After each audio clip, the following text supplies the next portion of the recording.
नमस्कार दोस्तों। बेटे बहू ने इतना दर्द दिया माँ को कि बोल पड़ी पति की तस्वीर कहानी। एक कन्या थी, उसका नाम रमा था। वह अपनी दादी के संग रोज शिव मंदिर जाया करती थी। दादी को शिव की पूजा करते हुए देखा तो वह भी शिव भक्त हो गई थी। कुछ समय बीत जाने के बाद कन्या का विवाह हुआ और वह अपनी ससुराल में सुख से रहने लगी। उसके एक पुत्र हुआ। पुत्र छोटा ही था कि उसके पति इस दुनिया को छोड़कर चले गए। पति के बिना उसने बेटे को दिन रात मेहनत करके पाला, पढ़ाया लिखाया और एक दिन बेटे का विवाह हो गया। बेटा माँ के साथ अच्छा व्यवहार करता था, लेकिन जब बेटा काम पर निकल जाता तो उसके पीछे से बहू सास से लड़ाई करती, उसे उल्टी सीधी बातें कहती। जब बेटा घर में आता तो बेटे के सामने बहू सास के साथ अच्छा व्यवहार करती। रमा ठहरी शिव भक्त, वे बहू के बारे में कुछ भी बेटे से नहीं कहती। बहू अंदर ही अंदर बेटे को भरती रहती माँ के खिलाफ। एक दिन बेटे ने कहा कि तुम इतना नाराज मत हो। जब तुम्हारी माँ से नहीं बनती है तब मैं माँ को कल वृद्धाश्रम छोड़ आऊँगा। जब माँ ने ये बात सुनी तो माँ कमरे में गई, अपने पति की तस्वीर के आगे खड़ी हो गई। वहीं पर शिव जी के दर्शन भी कर रही थी। रमा अपने पति की तस्वीर के आगे खड़ी होकर अपने पति से कहने लगी, सुनते हो, हमारा बेटा बड़ा हो गया है। वह फिर कहती है, हमारा बेटा बड़ा हो गया है और बेटे की नज़र में मैं बूढ़ी हो गई हूँ। अब मैं घर में रहने योग्य नहीं रही। अब हमारा बेटा अपनी पत्नी से कहता है कि मैं माँ को वृद्धा आश्रम छोड़ आऊँगा। आप होते तो मैं आपके साथ कहीं भी चली जाती। अकेली कहाँ जाऊँ? तुम अकेले क्यों चले गए? मुझे भी साथ ले चलते तो आज ये दिन ना देखना पड़ता। और फूट फूट कर रोने लगी। अचानक उसे तस्वीर में से आवाज आई, क्यों रोती हो रमा? क्यों रोती हो? रो नहीं। रमा बेचारी आश्चर्य में पड़ गई कि ये आवाज कहाँ से आई। उसके पति बोले कि तुम ये समझो कि तुम जो ये शिव भक्ति करती हो ये उसी का फल है कि आज मैं बोल पा रहा हूँ और तुम उसे सुन पा रही हो। तुम्हारे दुख को देखकर महादेव ने मुझे यहाँ भेजा है। शिव जी तुम्हारी भक्ति से बहुत प्रसन्न है। वह बोली, कैसे मानूं कि शिव मुझसे प्रसन्न हैं? तब उसके पति की आवाज़ आई। वह बोले कि शिव ने ही मुझे भेजा है। तुम्हारे सामने जो ये अलमारी रखी है उसके दरवाजे तुम जैसे ही खोलोगी और तुम जो एक इच्छा करोगी वह तुम्हारी तुरंत पूरी होगी। कुछ भी मांगोगी वह तुम्हें मिलेगा। सिर्फ एक इच्छा, एक बार में तुम जो मांगोगी वही मिलेगा। मैं तो यही कहूँगा कि तुम बहुत सारा धन मांग लो। मैं तुम्हारा पति हूँ। मैं तुमसे यही कहूँगा कि तुम वृद्धाश्रम मत जाना। तब कहाँ जाऊँगी? रमा ने कहा, हमारा गांव में घर है ना, एक छोटी सी झोपड़ी, जहाँ पहले हम और तुम रहते थे। ये सारा धन ले जाकर तुम वहीं चली जाना। चाहे तो मकान बनवा लेना, चाहे तो ऐसे ही उसी झोपड़ी में रहना। अलमारी का दरवाज़ा खोलो और सिर्फ एक बार ही मांगना। एक बार ही मिलेगा, बार बार मांगने से कुछ नहीं मिलेगा। रमा ने अलमारी का दरवाज़ा खोला और कहा, हे महादेव, मुझे बहुत सारा धन चाहिए। मुझे वृद्धाश्रम नहीं जाना।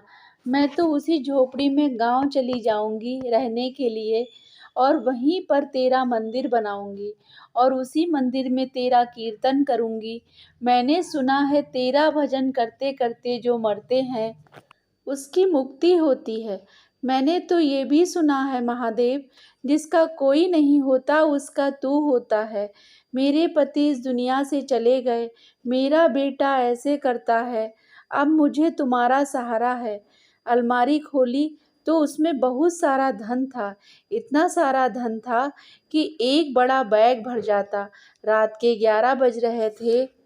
बहू ने देखा सास के कमरे की लाइट जल रही है।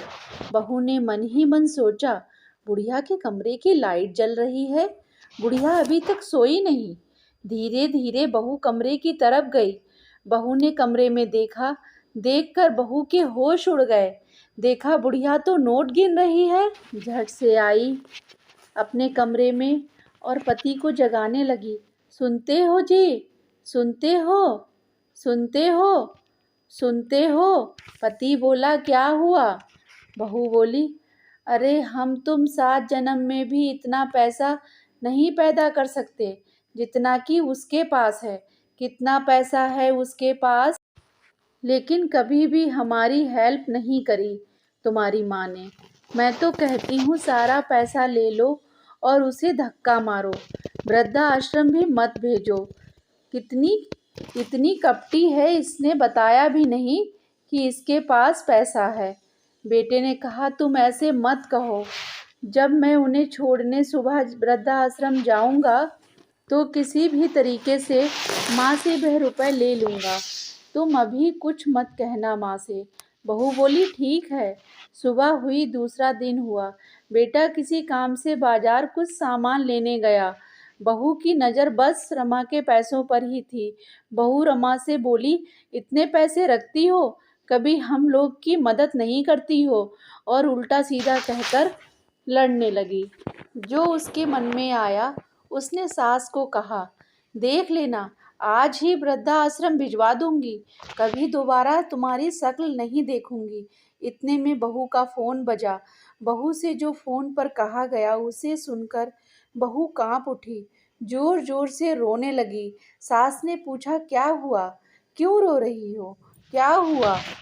बहू चीख चीख कर रोने लगी और कहने लगी, तुम्हारे बेटे का एक्सीडेंट हो गया है, अस्पताल से फ़ोन आया है, बुलाया है। बहू जोर जोर से चीखने लगी और अस्पताल को जाने लगी। इतने में माँ वह पैसे का बैग लेकर अलमारी के पास पहुँची और बोली, हे महादेव, जो ये रुपया आपने मुझे दिया है ये आप वापस ले लो, मुझे नहीं चाहिए। इसके बदले आप मेरे बेटे का जीवन दान दे दो। जैसे ही रमा ने वह पैसा अलमारी में रखा, वह पैसा अदृश्य हो गया और फिर रमा बहू के साथ अस्पताल पहुंची। डॉक्टर ने कहा, अब हमारे बस की बात नहीं है, हमें जो करना था कर दिया, आगे ईश्वर जाने, अब हम और कुछ नहीं कर सकते। माँ कहती है, हमारे बेटे को कुछ नहीं होगा, उस पर महादेव की कृपा होगी। बहू, डॉक्टर से कह दे अपना काम करें, और ये ले महादेव का चरणामृत लाई हूँ, कैसे भी बेटे को पिला दे। रमा को अटूट विश्वास था शिव जी पर, वह मेरा बेटा जरूर ठीक कर देंगे। जैसे ही चरणामृत पिलाया, मानो उसके शरीर में एक बिजली सी दौड़ गई, मानो यमलोक से उसकी माँ की ममता और शिव की कृपा उसे वापस खींच लाई हो। रमा शिव जी की आराधना करती रही। कुछ दिन के बाद बेटा ठीक होकर घर आ गया। जब बेटा घर आ गया, माँ ने देखा, रमा बहुत खुश हुई। 1-2 दिन और रही, फिर माँ ने बैग उठाया और अपने बेटे से कहने लगी, बेटा, तू मुझे वृद्धा आश्रम छोड़ने जा रहा था। मैंने निश्चय किया है, क्योंकि तुम्हारे यहाँ रहने से तुमको तकलीफ होती है, इसलिए मैंने निश्चय किया है कि मैं यहाँ नहीं रहूँगी और ना ही वृद्धा आश्रम जाऊँगी। तेरे पिताजी ने और मैंने एक झोपड़ी में शुरुआत की थी अपने गांव में, वहीं जा रही हूँ और वहीं रहूँगी। खुश रहना और अपना ध्यान रखना। और वह बैग जिसमें पैसे थे, वह जिसके थे उसको दे दिए, उसके बदले मैंने तुझे मांग लिया। खुश रहना। बेटा पैरों में गिर पड़ा।